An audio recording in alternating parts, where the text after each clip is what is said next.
I thought AI tutors were just a fancy version of Google, until I read a Harvard study that said students using AI actually learn twice as fast. But then I found out the same tech was also involved in a massive student data privacy scare. So, are AI tutors the future of education or a disaster waiting to happen? Stick around because by the end of this video, you'll know exactly what to do before handing an AI tutor to your child. Right now, tens of thousands of students are already using AI tutors like Khanmigo. And if you're a parent or a teacher, this wave is coming for your kids' learning. The results sound amazing, but the risks, they're just as real. Let's break it down. Let's start with the part that blew my mind. In a Harvard experiment with nearly 200 college students, the ones using an AI tutor outperformed those in traditional classrooms by more than double. The researchers used a crossover design so every student experienced both styles of learning, making the results rock solid. And it's not just college kids. Stanford tested AI-supported math tutoring in K-12 settings. The result? A 9-point increase in math scores for students working with less experienced human tutors who had AI assistants.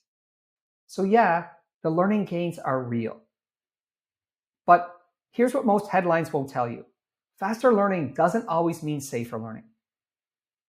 Let's talk about privacy first. AI tutors don't just help your child learn, they watch everything. We're talking test scores, mistakes, how fast they answer, even what time of day they struggle most. And that data gets stored somewhere. In Los Angeles, an AI assistant called Ed got pulled offline when the company faced financial trouble. Parents had no idea where their kids' data ended up. Now add this. Many students start relying so heavily on AI tutors, they forget how to struggle. They expect instant answers instead of learning how to think.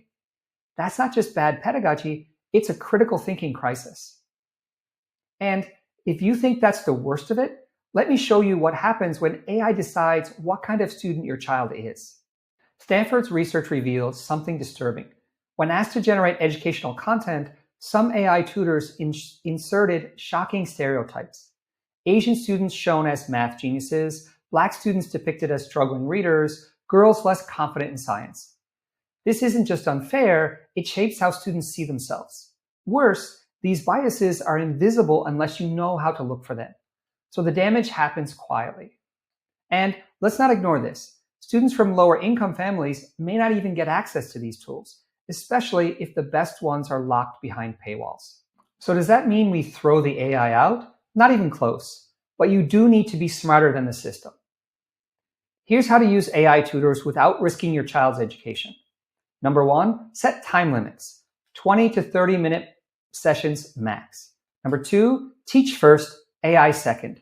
Your child should try problems alone before asking the AI. Number three, audit the answers together.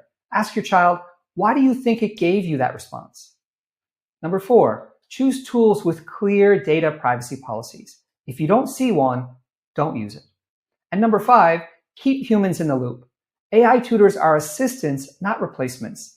They're only as good as the adults guiding their use. AI tutors are powerful, no question. But power without oversight, that's not innovation, that's negligence.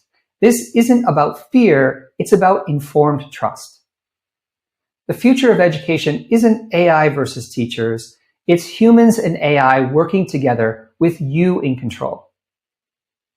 If you want a quick reference guide to using AI tutors safely at home, I've made one for you, it's in the link below. And don't forget to subscribe. If you like this video, you'll definitely like this one.